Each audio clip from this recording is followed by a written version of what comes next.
Assalamualaikum warahmatullahi wabarakatuh.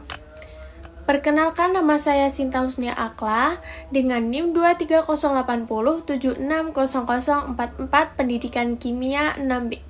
Di sini saya akan mempresentasikan hasil artikel yang saya buat dengan judul Analisis Metabolis Sekunder Kurkuminoid, Rencana Ekstraksi dan Bioasai Aktivitas Antioksidan pada Simplicia rimpang temulawak atau Curcuma xanthorrhiza XORP. Yang pertama, pendahuluan. Temulawak merupakan tanaman herbal dari famili Zygibranch yang banyak dimanfaatkan dalam pengobatan tradisional karena kandungan kurkuminoid, minyak atsiri, dan senyawa fenolik dengan berbagai aktivitas biologis seperti antiinflamasi, hepatoprotektif, dan antimikroba. Senyawa utamanya yaitu kurkuminoid dan xanthorrizol berperan sebagai antioksidan yang mampu menangkal reaktif oksigen species atau ROS, penyebab penyakit kronis. Oleh karena itu, penelitian ini bertujuan menganalisis kandungan kurkuminoid, metode ekstraksi, serta aktivitas antioksidan rimpang temulawak secara in vitro dengan metode DPPH. Selanjutnya, pada profil Simplicia, namanya rimpang temulawak atau Curcuma xanthorrhiza rhizoma. Nama ilmiahnya Curcuma xanthorrhiza XORP. Sinonimnya Curcuma xanthorrhiza ditier. Dengan famili Zygibranch, bagian yang digunakan itu rimpang. Nama daerahnya pada temulawak itu Jawa, kalau di Sunda Koneng Gede, kalau di Madura itu temulaba. Lalu, basis pemilihan profil kurkuminoid khas, ketersediaan Simplicia lokal Indonesia, dan dasar bioasai antioksidan kuat dalam literatur. Lalu selanjutnya pada poin metabolis sekunder utama dan klasifikasinya. Pada senyawa dominan itu pada kurkumin atau kurkuminoid, senyawa yang relevansi itu pada senyawa hidrofobik larut atau pelarut organik berperan sentral dalam aktivitas antioksidan. Lalu pada senyawa dimetoksikurkumin, sifat dan relevansinya bioaktivitas turunan kurkumin dengan satu gugus metabolisnya lebih singkat, turut menyambung aktivitas antioksidan. Lalu pada senyawa bis-demotokurkumin, itu turunan kurkumin tanpa gugus metoksi, komponen kurkuminat ketiga yang relevan terhadap aktivitas antioksidan. Lalu pada senyawa xanthorrizol, itu sifat dan relevansinya senyawa penanda khas pada aktivitas antibakteri, anti jamur, dan antioksidan. Lalu pada senyawa ertumenol, pada sifat dan relevansinya komponen volatil minyak atsiri dengan komponen biologis sebagai agen antioksidan dan inflamasi. Lalu pada jalur biosintesis, tahap pertama pada perkuson L-vanilanin. Itu ingat ada keterangannya prekursor aromatik dan produk jalur sikimat. Lalu pada tahap kedua asam trasinamat, keterangannya deaminasi oksidatif vanilanin. Lalu pada tahap ketiga asam pekuramat, yaitu hidrolizasi asam sinamat. Yang keempat pekuramol-CoA, keterangannya pada titik percabangan fenilpropanoid dan polikatida. Lalu tahap yang kelima ferulaldiketida-CoA, keterangannya pada kondensasi polikatida. Yang keenam kurkumin dimetoksikurkumin dan bis-metoksukurkumin, keterangannya pada produk akhir kurkuminoid. Selanjutnya pada rencana ekstraksi. Nah, komponen rencana ekstraksi pada komponennya pertama ada alat, spesifikasinya timbangan analitik, pisau stainless, oven pengering, blender, dan lain-lain. Lalu pada bahan ada rimpang temulawak segar atau simplicianya kering, lalu menggunakan etanol 70%, aquades, silika gel, aluminium foil, dan label sampel. Lalu pada komponen preparasi simplicia, rimpangnya dicuci, lalu diiris, dikeringkan pada oven suhunya 40-50 derajat Celcius, lalu digiling dan diayak. Lanjut pada rasio serbuk atau pelarut. Nah, itu 1:10 untuk 50 gram serbuk simplicia dalam 50 ml etanol 70%. Lalu pada lamanya maserasi itu 3 kali 24 jam pada suhu ruang dan terlindung dari cahaya dengan pengadukan berkala 2-3 kali dalam sehari. Lalu penyaringan, maserat disaring menggunakan corong Bechner dan kertas saring, lalu residu diremesilasi 2 kali dengan pelarut segar.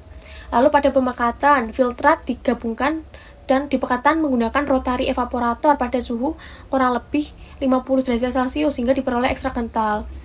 Lalu rumus rendemen. Rendemennya itu berat ekstra kental lalu dibagi dengan berat simplicia lalu dikali dengan 100%. Nah, nilai yang diharapkan itu 88 sampai 20%. Selanjutnya pada skema kerja ekstraksi. Yang pertama, preparasi simplicia rimpang dicuci bersih, lalu diiris dan dikeringkan dalam oven 40-50 derajat Celcius hingga kadar airnya kurang lebih 10%. Lalu pada penggilingan dan pengayakan simplicia dikeringkan, lalu digiling menggunakan blender atau grinder. Kemudian diayak dengan ayakan mes 40 untuk memperoleh serbuk homogen. Lalu ditimbang serbuk-serbuk simplicianya dengan timbangan analitik. Nah, 1:10 ya. Lalu pada masa reaksi etanol 70%, serbuk itu direndam dalam etanol selama 3 kali 24 jam pada suhu ruang dan terlindung dari cahaya matahari. Lalu dengan pengadukan berkala. Selanjutnya pada penyaringan maserat disaring menggunakan corong Bechner dan kertas saring. Lalu pada pemakatan filtrat dipekatkan dengan rotary evaporator, lalu pengeringan dan penyimpanan ekstra kental, lalu dihitung rendemen kayak yang tadi ya. Nah, lanjut rencana uji aktivitas atau BSI. Pada komponen rencana BSI antioksidan metode DPPH, itu komponennya ada alat dengan spektrometer UV IS, kuven, mikropipet, tabur reaksi tertutup, dan lain-lain. Pada body itu ada ekstrak etanol rimpang temulawak dengan larutan DPPH 0,1 ml dan metanol. Konsentrasinya itu pada 10, 25, 50, 100, dan 200. Pada prosedur inkubasi itu 2 ml larutan DPPH 0,1 ml plus 0,5 ml larutan sampel. Lalu diinkubasi dalam ruang gelap pada suhu ruang. Selanjutnya komponen rencana PS pada pengukuran absorbensi diukur menggunakan spektrometer. Lalu kontrol negatifnya itu dihitung dan dihasilkan. Selanjutnya pada skema kerja BSI, preparasi larutan DPPH itu disiapkan dalam etanol, lalu disimpan. Lalu pembuatan larutan ekstrak temulawak yang dilarutkan dengan metanol, lalu dicampurkan dan diinkubasi dalam ruang gelap yang dicampurkan pada suhu ruang 25-28. Nah, ini seperti yang tadi ya. Lalu lanjut pada analisis kritis dan alasan ilmiah. Nah, pertama itu hubungan struktur senyawa dan aktivitas antioksidan. Yang pertama berasal dari kurkuminoid, khususnya kurkumin yang bekerja melalui gugus fenolik untuk meredam radikal bebas. Nah, komponen utamanya tidak menghilangkan aktivitas antioksidan karena peran utama tetap pada gugus tersebut. Yang kedua, keterkaitan metode ekstraksi dengan profil fitokimia.